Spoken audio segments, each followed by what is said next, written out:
write out every single morning, what would I absolutely love to do in my life, and get handsomely paid to do it.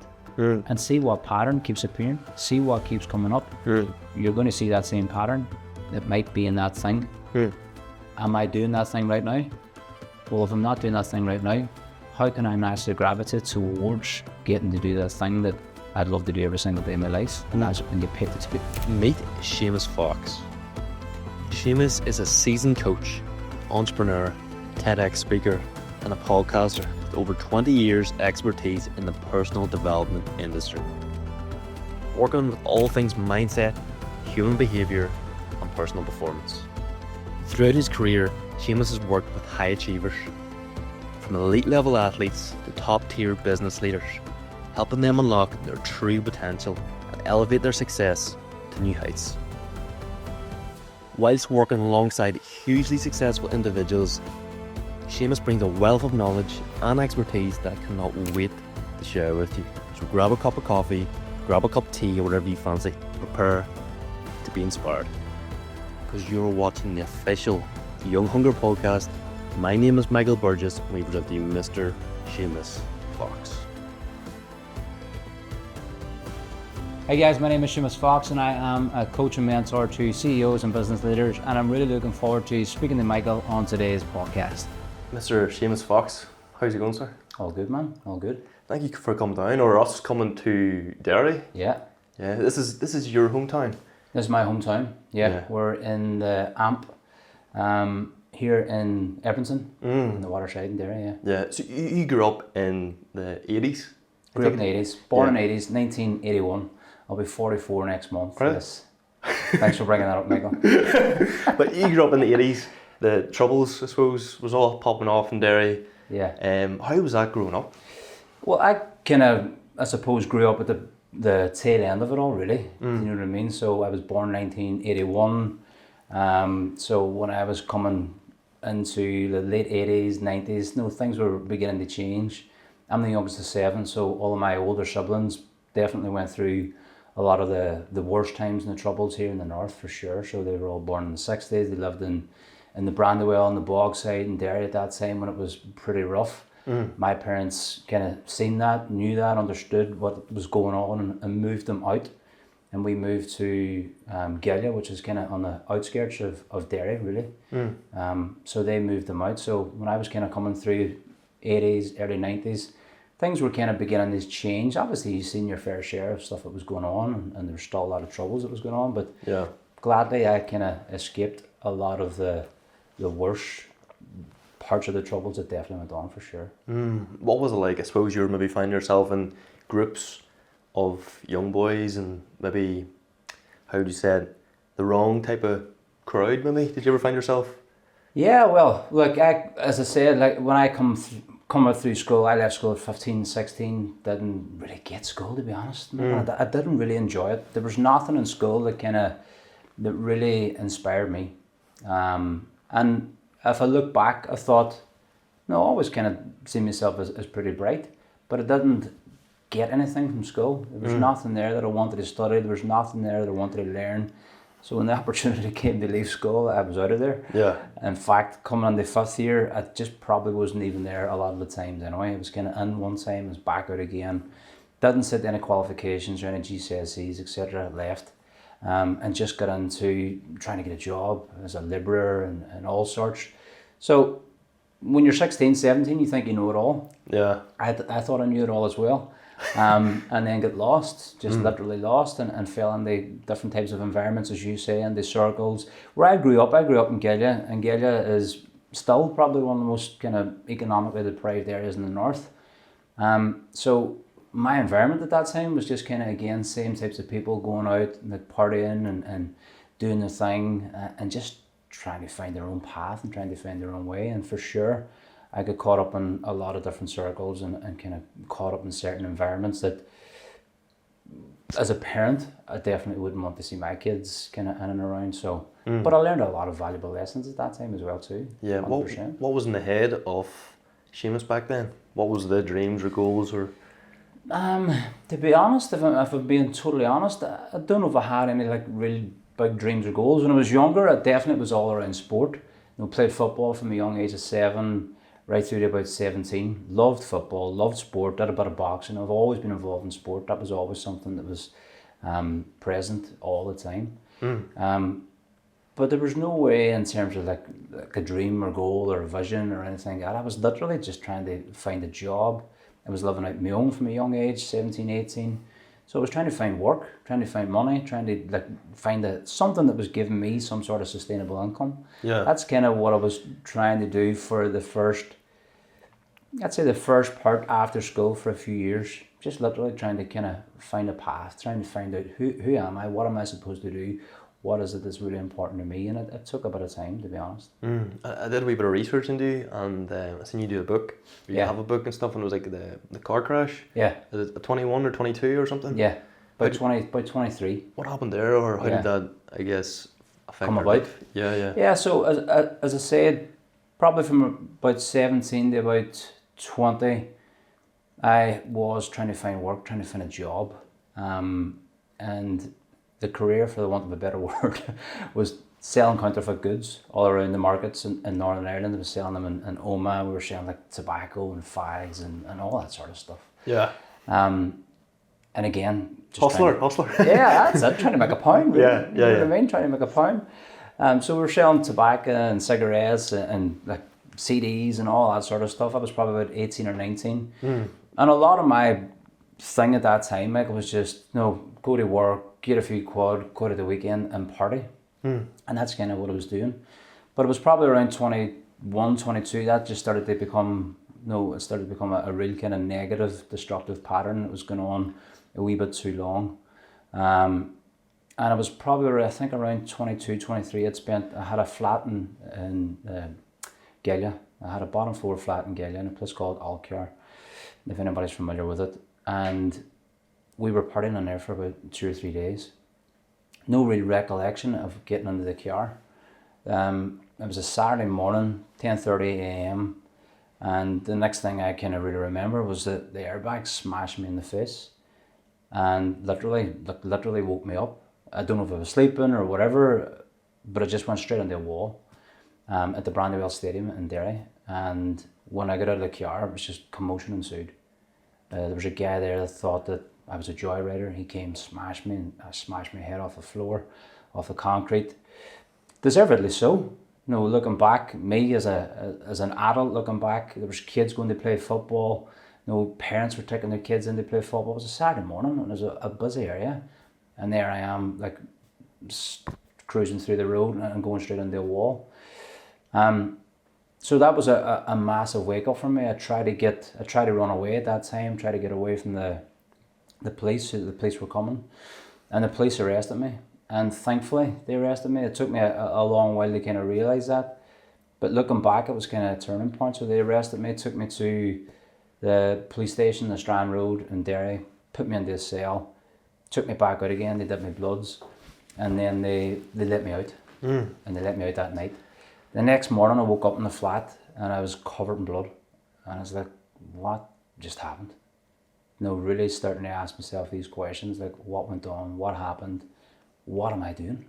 Really, what am I actually doing in my life here? So that was a massive wake up. For the weeks after, I was as low as a snake's belly. Guilt and like, what if this had happened? What if that had happened? A real sense of gratitude as well that something worse didn't happen. A couple of scratches and stuff like that. That was all. I was also then, like, at the same time, due to my work and so-called career, I was in court for nearly a year for another, like, I was caught basically selling counterfeit goods. So I was trying to get that out of the road. And I remember, like, going, right, once I get this wrapped up, I'm going to create some sort of change. I want to do something different with myself. Like, I need to. It was kind of at that point, there was a bit of necessity there. It was like really, and I love that quote by Jim Rohn. He says, change happens through inspiration or desperation. And I felt that was the point I was at. I needed to change something. And it's funny, and we can talk about this as we go. One of my highest values has always been health and fitness. One of the things that I've always loved has been health and fitness. And when that happened, I got back into training again. I got back into going to the gym again. I stopped going out. I stopped, like, partying. I was, like, separated myself from a certain environment. And I got into bodybuilding kind of for the first time. And there was a guy here, he's a friend of mine, Big Dave Fox. He owns a gym called Pro Gym. And I got into that gym and it was all bodybuilders. And I was this wee skinny, scrawny guy getting into this gym full of like big bodybuilders at that time. I was like, like these are kind of scary dudes. Like they looked scary, they weren't. They looked a wee bit scary. But I remember going to a show in Belfast actually. There was a place called the Park Avenue Hotel and it was a NABA Northern Ireland competition. And I remember sitting with Dave and said, geez, I'd love to step on that stage next year. And he says, well, if you put your head down, go and do it. So I did. That was like a wee switch for me. I was like, right, okay, that's what I'm going to do. And it was literally about a year, maybe 18 months later, I competed in that show. I won the first timers, NABA Mr. Northern Ireland. And winning that show gave me a platform. It gave me like some sort of credibility almost in the fitness space. And then that's how things began to shift and change. I started then as a personal trainer, and then a career started to kind of shape and form out of that. So looking back at that incident sometimes, and I wrote a book on it, as you said, From Self-Sabotage to Success. That event was something that really began to get me back in the alignment with who I really am, what I'm supposed to do, and understanding what my purpose is. And from that point onwards, it kind of created a career of coaching for the last 20 years. If the crash didn't happen, where do you think you'd be? Exactly. So that's what I mean. Sometimes you can look at some events in your life and think it was a crisis, but there's always a hidden blessing. For sure. And that's why even I've changed my terminology of sabotage. I don't believe there is such thing as sabotage, no, because we only do things if we perceive a benefit in it. And even the most destructive thing that we might get caught up in, there's a hidden benefit in it. There's a motive there for us in some way or form. So even though that was destructive in its nature, it was also a blessing because it got me aligned with being me and understanding what's most important to me, and beginning to create the things that I needed to create in order for me to change the path that I was on, basically. I feel like that crash nearly had to happen for you to be... To make some changes, yeah, for sure. What was the thinking of the you then, and then like to compare that to the you now?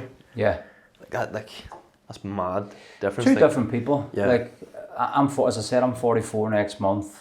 No, I've gained a lot of years and wisdom and studying and understanding from that point. It's literally two different people. Like that was just a lost kid. That's who that was. Just a 23-year-old lost kid, didn't understand himself, hadn't really got any like knowledge of his own potential or who he was supposed to be, and just kind of caught up in the patterns and the environments of everybody else. Like, I wasn't any different from anybody else. And most of the people that I was running around with were just caught up in the same patterns, partying and doing all that same stuff. So from who I am now to then, it's just literally is two completely different people. If that guy seen you now, what do you think he would say? Is there anything you'd be like, you think he would believe it? Do you think he'd be... I don't know if he'd believe it. I think deep down, if I'm being totally honest, like deep down, I always thought I should be doing something different. I always wanted to do something different. I wanted more for myself. That's why I was like selling all those things that I was selling in the markets and trying to make a pound. I was always working. Like from a young age, my older brothers were like either doing milk, or they were like in bread deliveries, or they were out doing something. They were doing some sort of work, and I was along them. So I would have been out in the milk run with Emmons maybe throughout the week, or I was out in the bread run along with those guys as well throughout the week. So I was always working, like selling papers and doing something. I was always like trying to create something for myself.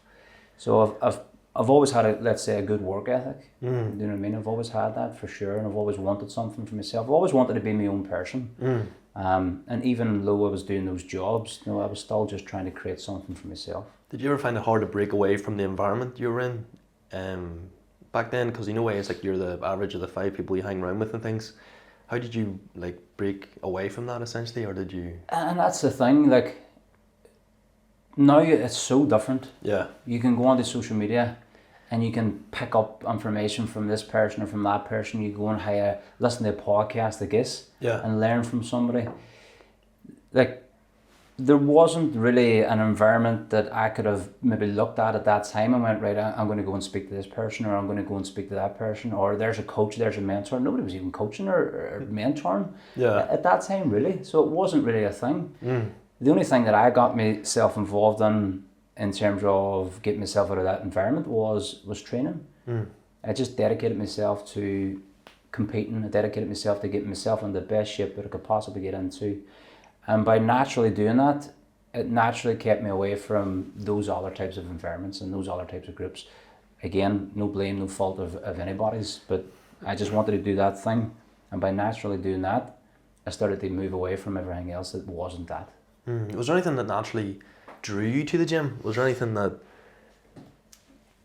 I wanted to put on a bit of size. Yeah. I wanted to get a bit of muscles, to be totally honest, because I was skinny and scrawny. Yeah. Even from like playing football and from a young age, I was kind of skinny and scrawny.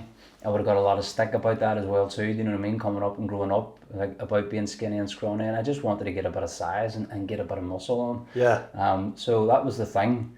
But then once I started to get into it, I think unconsciously there was something there for me where I was looking at going, right, okay, this could be something else. Initially it was to get a job in pro gym, literally just to get a job in the gym, which I did. I used to just work behind the reception and just work in the gym, and I loved it. I absolutely loved it. Yeah. I used to cycle down to the gym in the morning, get my cardio done. I would have cycled back up again. And then I used to go back down at around 12 o'clock, 1 o'clock, train, lift my weights, go back up, and then come back down at 4, and then work from 4 o'clock to 9 o'clock. And I did that every day, training with Dave and just working in the gym. And I absolutely loved it, to be totally honest. I was happy out. I was like, right, I'm good. I'm just getting to train, I'm getting to eat, and getting to do the thing that I'm loving. Yeah. And I loved it at that time, to be honest, looking back.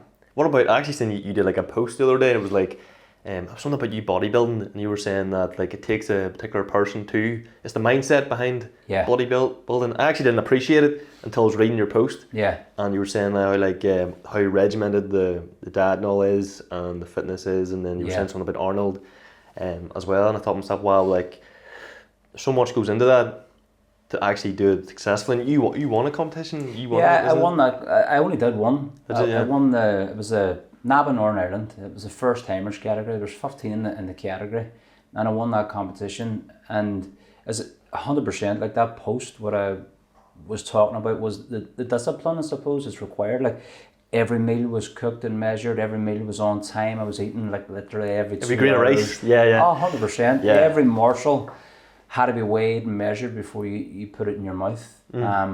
No going out, no drinking. And at that time, the nutrition, I think the information and the knowledge was completely different to now.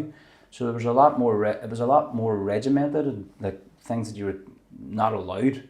I remember in the mornings, like especially kind of getting closer to the show, I was like blending up 100 grams of porridge oats with water, throwing like a couple of spoonfuls of Udo's oil and it, drinking that, and then having, even thinking about it now, like, and having boiled turkey, 200 grams of boiled turkey with vegetables.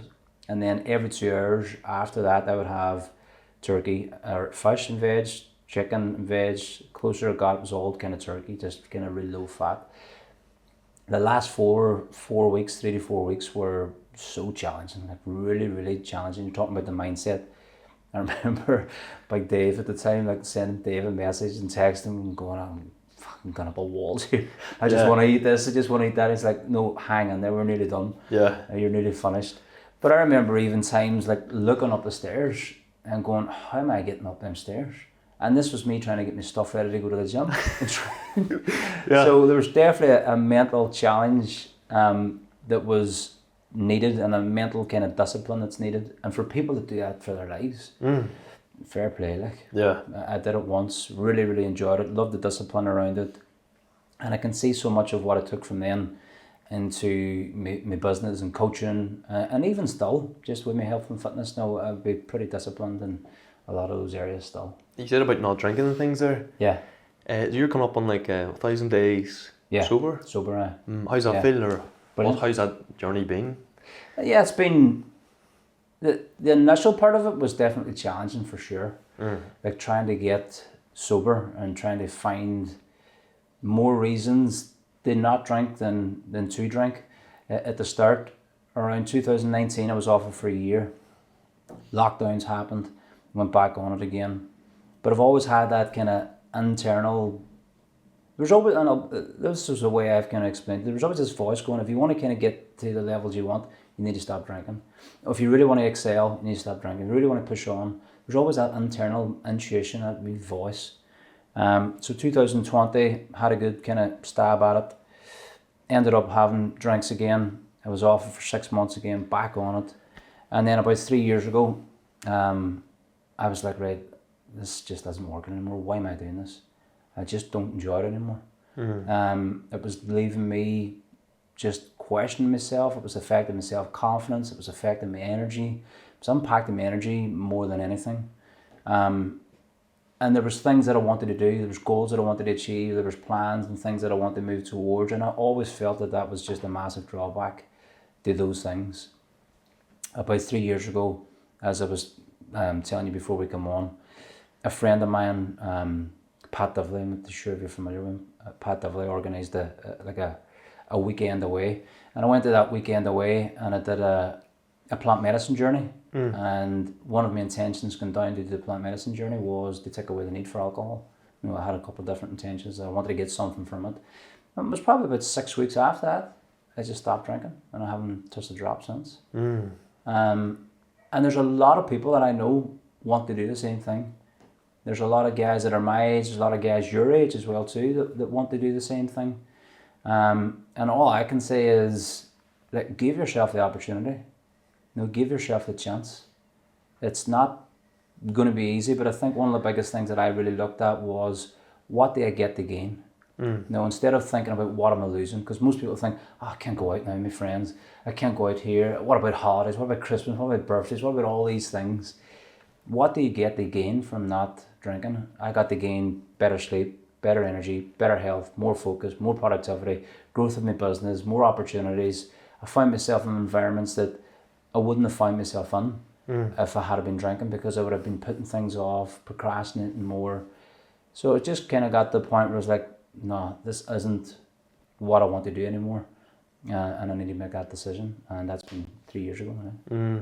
It's hard to believe, really, isn't it? Yeah, again, I think if you give yourself a chance and give yourself 90 days even, no, like even 6 months, you'll feel what that's like. No, there's just literally no comparison. Even though it might only be a Friday night or a Saturday night or whatever it might be. And some people would say, but I don't really drink that much. But if you feel that you need it and you can't go without it every weekend, no, it's something to question.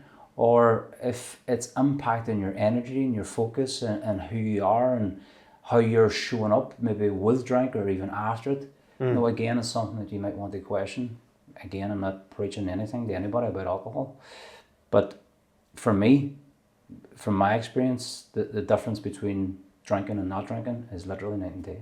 Life-changing, nearly? Yeah, it can be, for sure, 100%. I feel like the positives are so massively outweigh the negatives or the benefits of drinking, because what is it really? To give you confidence and let loose a little. Other than that, what else? And there's the thing, like, and that's such a good point, because most people will maybe have a drink because they're feeling anxious, which just makes you feel even more anxious. Yeah. Some people have a drink because they're feeling a wee bit, down and in the dumps. It makes you feel even worse. Yeah. You think it helps, and then you're feeling even more depressed after. Yeah. So a lot of the things that we go towards alcohol for actually just exacerbates it and makes it even worse.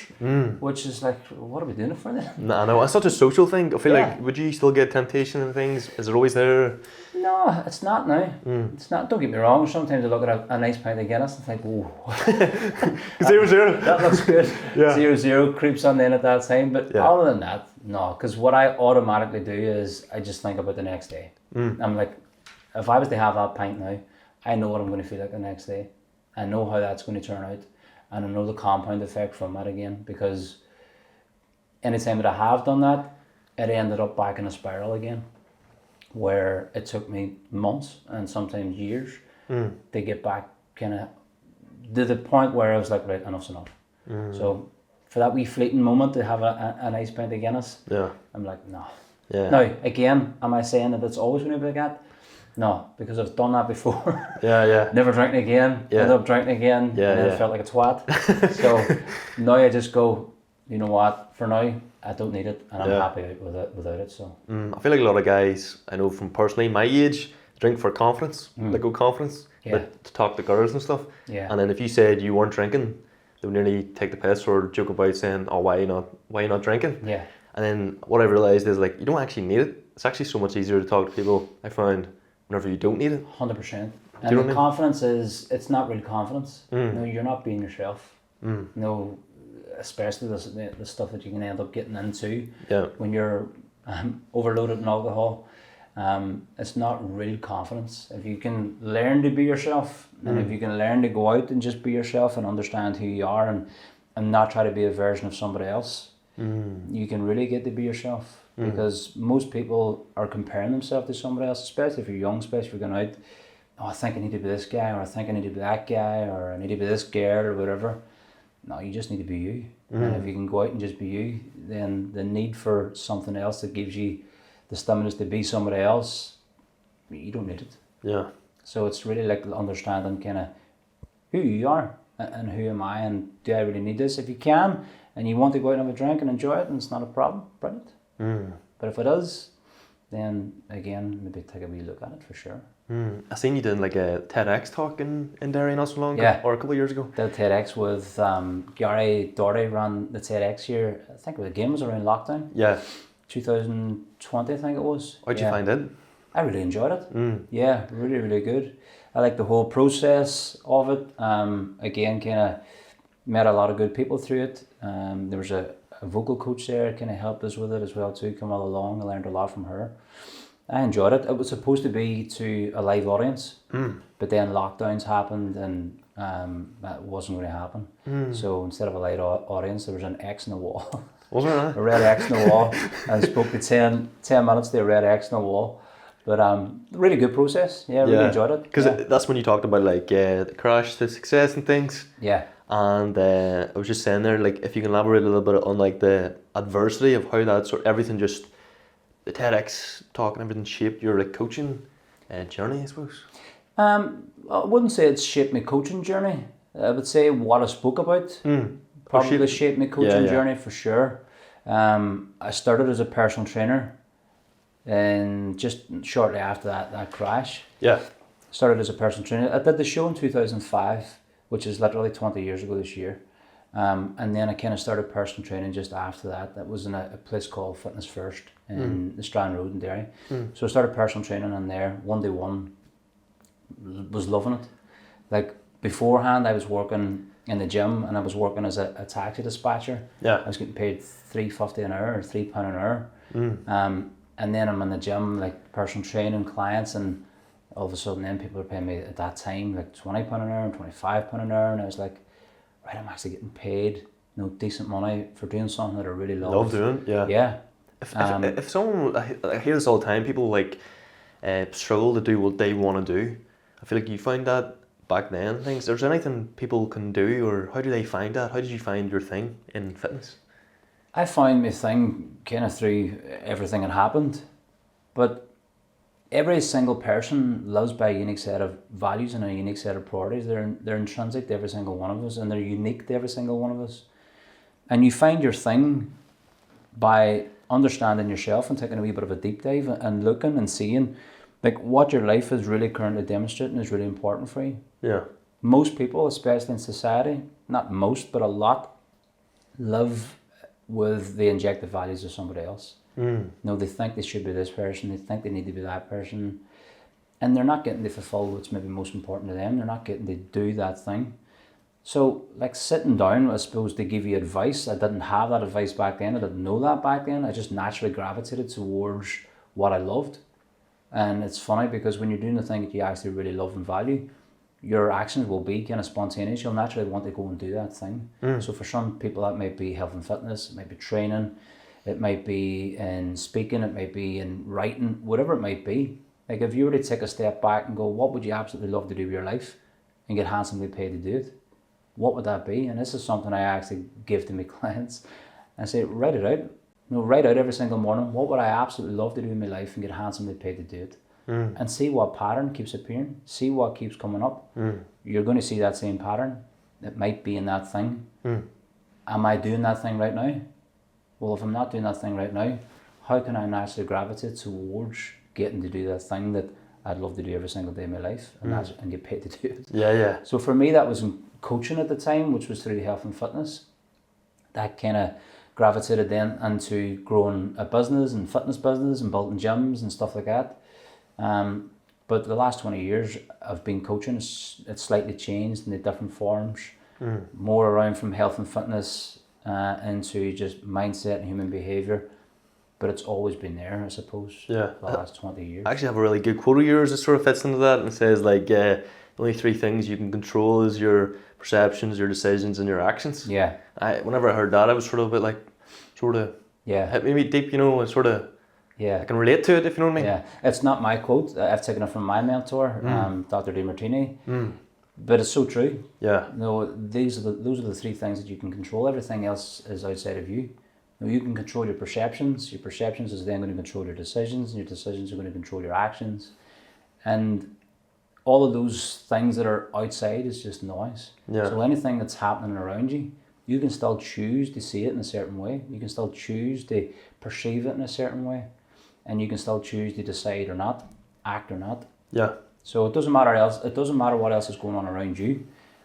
You can interpret it in whatever way, shape or form you want. So again, going back to some of the things that we discussed, at the time it might have seemed like a crisis, but there's always a hidden blessing. And if I can go back and find the thing that I thought was challenging and see how it served, then my perception of that thing just completely shifted and changed. So maybe the negative emotion that I had around it now just neutralized. I can see that I had a massive benefit that helped me on the way to becoming who I wanted to become. And everybody can begin to do that. I'm not saying that it's easy, sometimes not, depending on the event. But there's no such thing as a one-sided event. But often we want it to be that way. Yeah. We want to have the positive without the negative. Negatives, We want to have the support without the challenge, the pleasure without the pain. Yeah. But they come entangled. And our perception is the way to begin to shift and change how we view whatever it is that's going on. It's like the law of polarity, I think. Law of polarity. Isn't it? Yeah. Yeah. So I think it's mind-blowing, isn't it, when you think about it? Like, 100%. Yeah. But you can't avoid it. But as human beings, we naturally try to seek the one side. Yeah. We naturally want like all the happiness and nothing else, or we want all the positives without the negatives.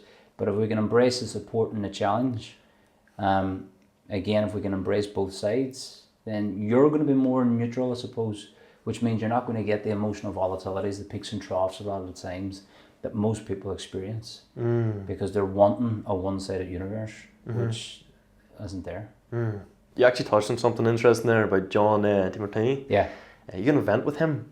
Yeah. Back in last month at last Titanic? month, February at the Titanic. Yeah. It was fantastic. How'd you find that, or how'd you find it was running amazing. the event? Yeah, it was an amazing event. It was really, really good. Just to bring him here to Belfast.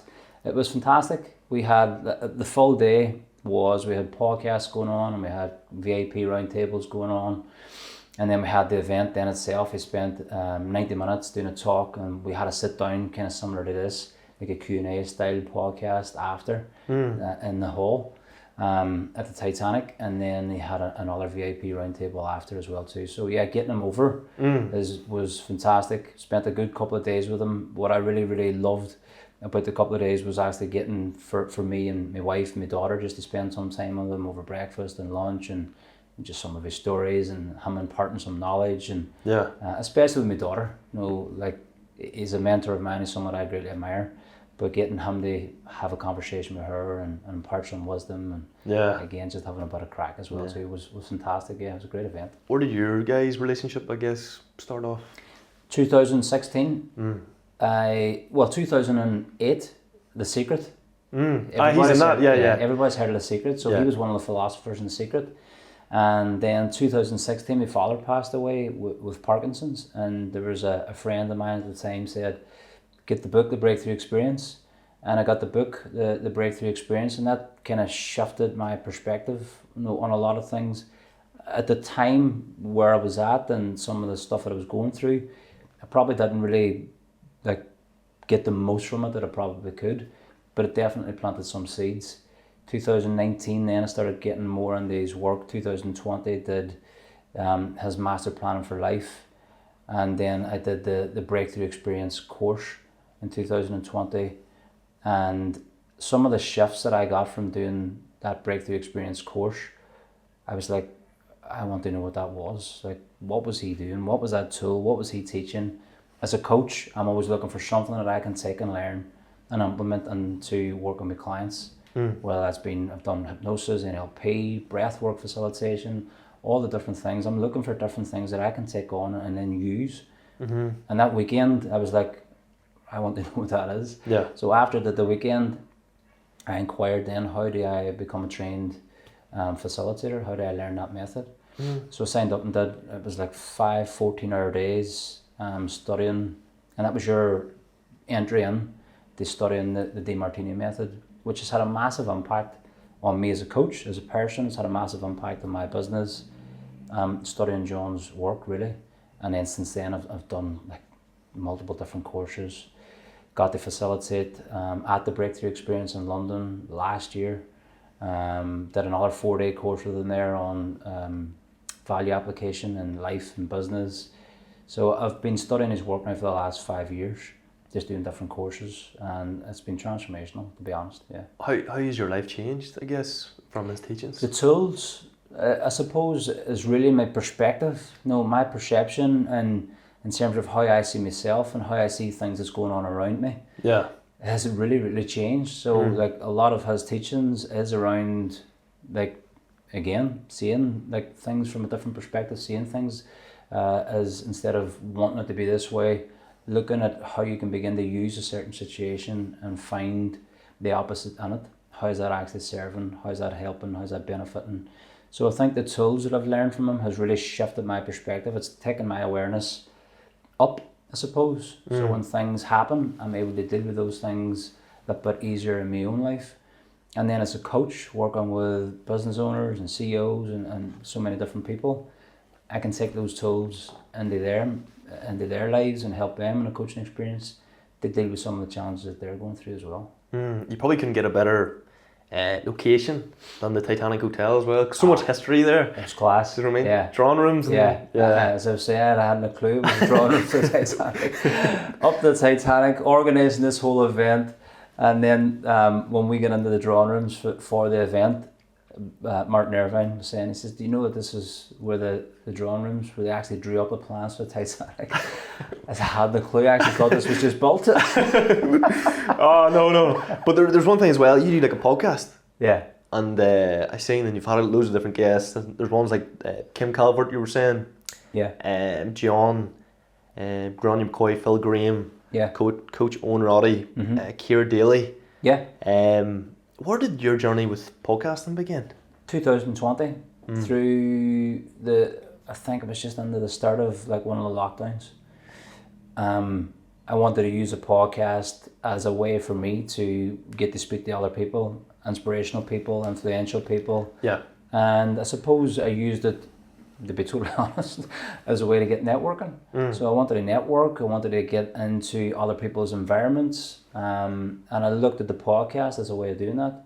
I was getting doors opened to speak to people that I probably wouldn't have normally got that opportunity unless I had to go and actually meet them or knock on doors, etc. Especially people from all ends of the world. So I've had guests on from literally all over the world. Yeah. From different walks of life, from business to gangsters to like people here that spent 7-8 years in prison.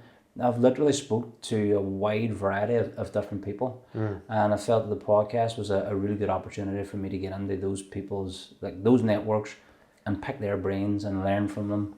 And that's what I initially kind of had the podcast started for, which was to share stories of inspirational people that have created changes in their lives as well. Is there anything you've taken in particular, like one major thing you've learned on a podcast from someone that you've really taken away in particular? One major thing from, that would be hard to pinpoint, to be honest, because there's been so many different people. One of the guys that I had on in the podcast a couple of years ago stands to mind, which was a guy from Belfast, Sam Miller. He'd spent 7 or 8 years on the blanket as part of like the political struggles at that time. And I think just what I took from that was like, what's a person's willing to go through for a cause?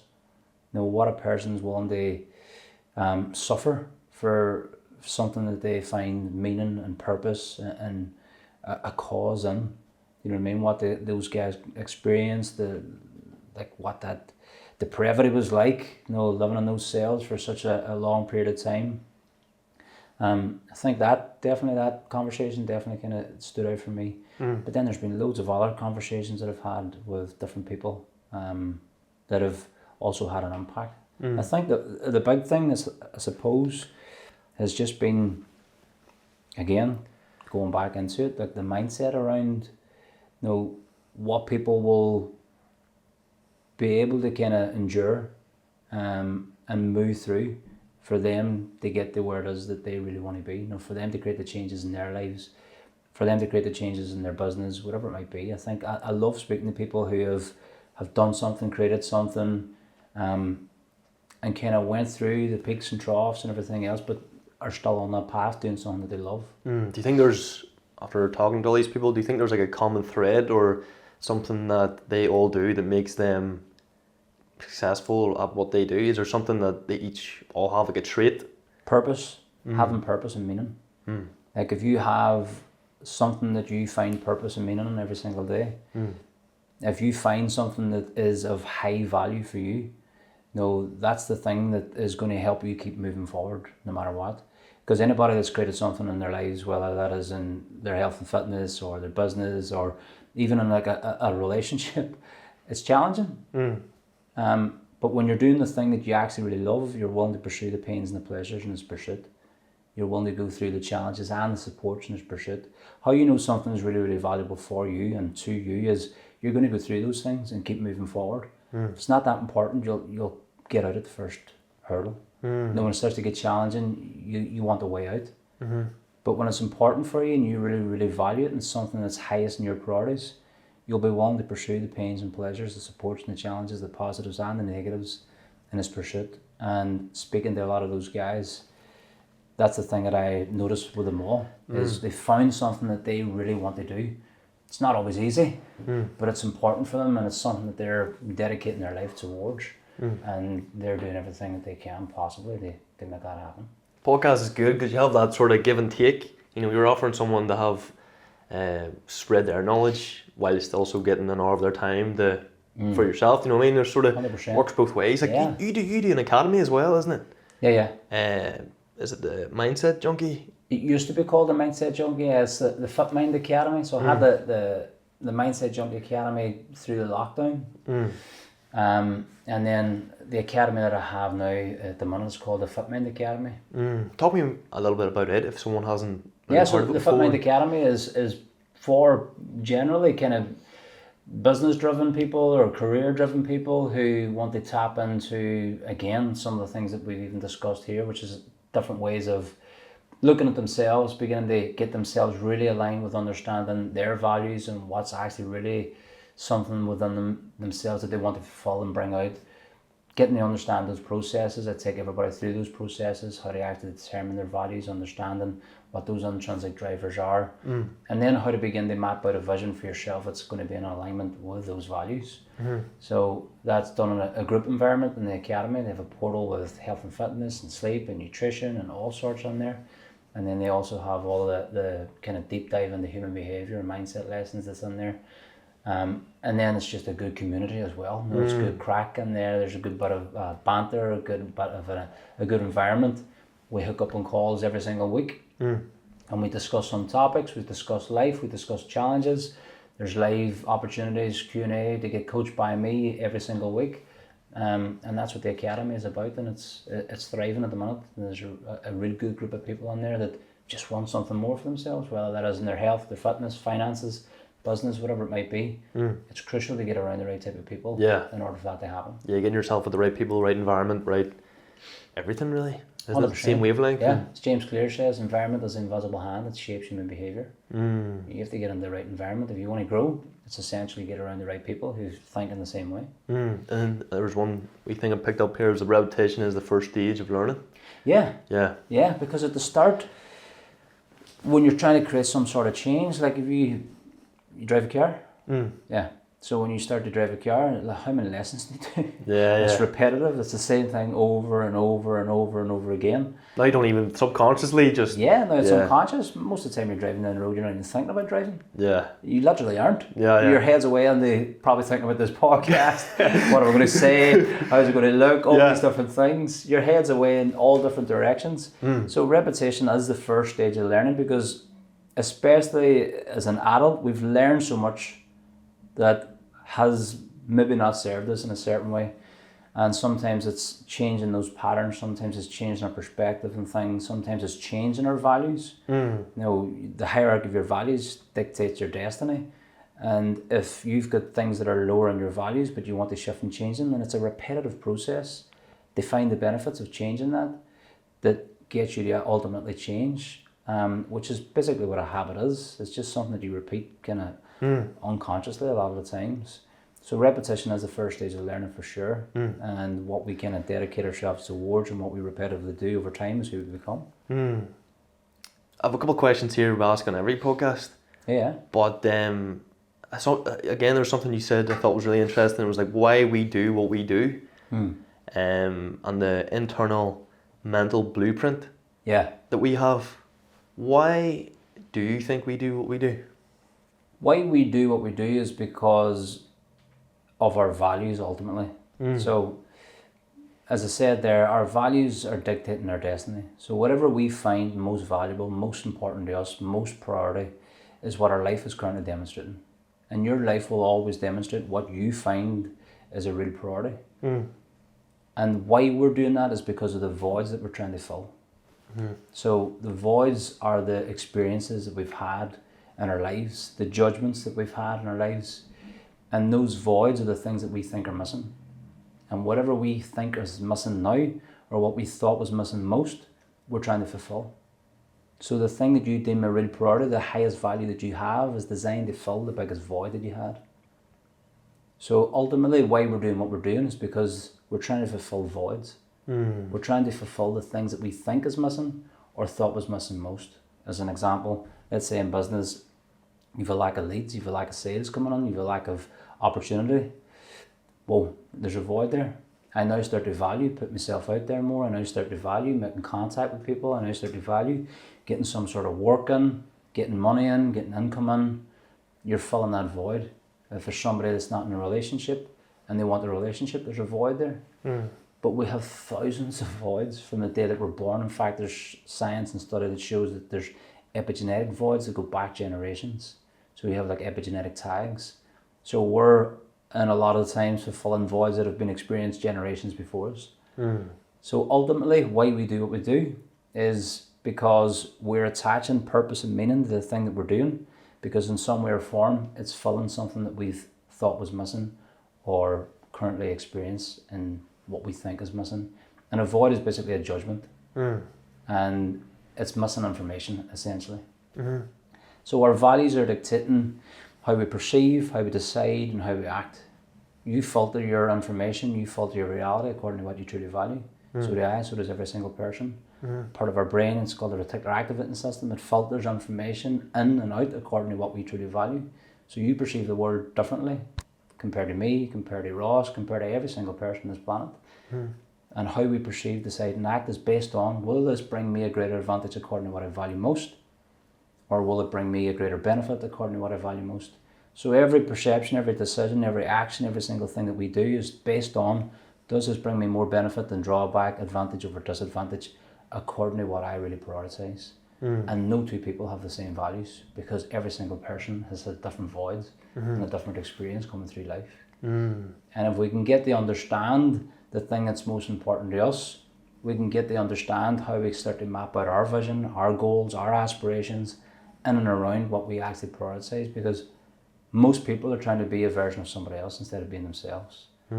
And the most authentic version of you is when you begin to understand what you truly value and map your goals and your aspirations and your life and your vision in accordance with that. That's when you're going to feel like yourself. Do you think people struggle to be themselves whenever you... 100%. Yeah, for sure. Because they get caught up in the shoulds, needs to, have tos, musts. It's called imperative language, which is usually an injection of values of somebody else. the injected values of society, maybe parents, teachers, preachers, whatever it might be. Yeah. And if you constantly live with the injected values of somebody else, you cloud your own judgment and you cloud your own vision. Because if you're basically trying to be a version of somebody else, you're not being yourself. So you're not getting to fulfill what's most important to you. And you don't want to create a vision around doing stuff you don't want to do. Yeah. You're not going to think about like creating a big vision around the shit that you get stuck on that you don't like. Yeah, yeah. But when you start to wake yourself up and get clear on what's most important to you, and you start to see what that is, then you want to create a bigger vision, then you want to do more of it, then you want to actually bring that forward. When you're doing stuff that you love, your energy expands. You want to radiate that energy out. When you're doing stuff that you don't, it contracts, you get smaller. So the higher you go up in your values, the bigger you get, let's say, the more you want to expand that energy out. The lower you live in your values, the more you contract and get smaller. You get smaller in your energy, you get smaller in your thinking. And a lot of those behaviours will be destructive. They'll be so-called self-sabotage patterns, procrastinations, hesitations, frustrations, or some sort of immediate gratification. But have you ever found when you're doing something that you really, really love, like maybe sitting having these conversations or doing something that you feel inspired by, you're not really thinking about anything else. You just want to do that thing. And your energy's always there for it as well. Is what you're doing with your coaching and all this, is that what you love or what is? Yeah. So for me, coaching, speaking, teaching, those are the things that I really, really love. And those are the things that I automatically, naturally, like spontaneously want to go and do. When I'm doing those things, my energy's always there. I've always got energy for it. So I'll give you an example. On Thursday I was down, I was given a 3-hour workshop for a company in Dublin. I met up with a client at 6 o'clock that morning in Dublin, went and trained, hit the gym, went and did the 3-hour workshop. And then we had some conversations after. I went to the client's home and did a training session with him. And then I drove home, and my energy, I got home at 8:30, 9 o'clock, and I still felt like, right, I could keep doing more of this. My energy was there. Your energy is going to be there. It's going to be high. It's going to be present when you're doing the thing that you love. And it's a real, like, not subtle, but it's a real signal that's giving you an example, and it's giving you feedback automatically of, am I on point or am I not on point? Am I doing the thing that I want to do or am I not doing the thing that I want to do? Your energy will tell you. There's other things that you can look at as well, for sure. But your energy is a telltale sign. The one thing I was going to say is, the way I ask in every podcast is that, do you think what is success to you? Success, again, it kind of gets bandied about as something. And to be honest, I'm not really too concerned about it, to be totally honest. I'm more interested in doing the thing that I love. If I'm doing the thing that I love, if I'm doing the thing that I want to do, if I'm coaching, teaching, speaking, if I'm having that impact and my business is growing because of that, then technically I'm successful. Do you know what I mean? I'm comparing myself to myself. I'm comparing my actions and my daily priorities to the thing that I want to do. If I compare it to somebody else, then I'm not going to feel successful. Yeah. No, if I keep comparing me to somebody else, then I'm not being me. Yeah. So if you can compare your own daily actions to your own highest priorities and stick to that and stop comparing yourself to somebody else outside of yourself, then you're going to feel more successful, let's say. That's interesting, because every time we ask it, there's a different viewpoint on it. Yeah. And I was just thinking, like, how has it maybe changed with yourself from back then, back in when you're 21, 22, young man looking for a purpose, I suppose. And 100%, aye. Yeah. Well, even then at that time, I suppose, trying to create some sort of business, trying to create finance, trying to create money for myself, trying to create a life, essentially was what I was trying to do. And if I look back though, even over the last 20 years, I think the big thing for me has always been having that autonomy to just do the thing that I want to do. That's what's most important. For me, that's what's most important. If I get to do the thing that I want to do, and I'm not living a life that somebody else thinks I should be living, that's successful in whatever shape or form that might be. For some people that's as a coach, as a business owner. For some people that's as a father, as a mother. Yeah. Every single person's going to have something unique to themselves that they want to fulfill. And if you're getting to do that, and you love doing that, well then technically you're successful. Last three for you. Yeah. This is something else we're asking every podcast, but is there or what's the best piece of advice you've ever received? Ever received? Ooh, Quite a broad brush, but anyway, you think? ever, I couldn't say that there's one single piece of advice that I've ever received as being like the most important, because I've taken things from so many different people that I've learned and I've used and I've implemented. But I would probably say, like, if I was to give a piece of advice to someone that would probably get them on not a better path, but kind of get them to be themselves, is really beginning to understand your values, is really beginning to understand what your life is demonstrating is most important for you. Really beginning to understand who you really are. What is it that you're trying to fulfill? What's most inspiring to you? Do you have the energy? Like, where are you focused, disciplined, reliable? What is it that your life is demonstrating is really important for you? And if you can get to understand what those values are, then you're going to feel more like yourself. You're going to feel more authentic. Because if you constantly minimize yourself to somebody else, you're going to keep yourself in a pit. And you're never going to be yourself. So understanding what you really, really value and seeing what your life is demonstrating is most important for you, and then creating a life around that, mapping out your goals, your vision, your business, your family, whatever it might be, around the area that's most important for you. I would say that would probably be the thing that I've learned, and the thing that I love teaching other people, is getting really, really clear on what the hierarchy of your values actually are, and then learning to create whatever it is that you want to create in and around that, because that's when you're going to find more momentum, you're going to have more focus, you're going to have more energy, you're going to be more disciplined, and you're going to want to do that and fulfill that. One more for you. If All the way. the 21 or 22-year-old version of you, or if a young person came up to you in the street asking for a piece of advice, maybe on business things, what would you say, or what would you give them? Maybe they don't know their purpose, or they don't know, or maybe a bit lost in their directions, right? Yeah, you would say? I think that everybody knows their purpose. I believe that everybody, like I was that guy 100%, felt lost, didn't know who I was. Listen to yourself, I think. Sometimes take that wee bit of a step back and listen. Your intuition a lot of times is screaming at you. It was screaming at me. I didn't know how to listen to it. I didn't know what it was. And your intuition is the unconscious information trying to become conscious. And a lot of the times we have that information within ourselves. Trust yourself a wee bit more. I think especially as a young person, learn to listen to what your intuition or your energy or whatever it might be is guiding you towards. You know within yourself what you feel is important for you. You know within yourself what you want to do.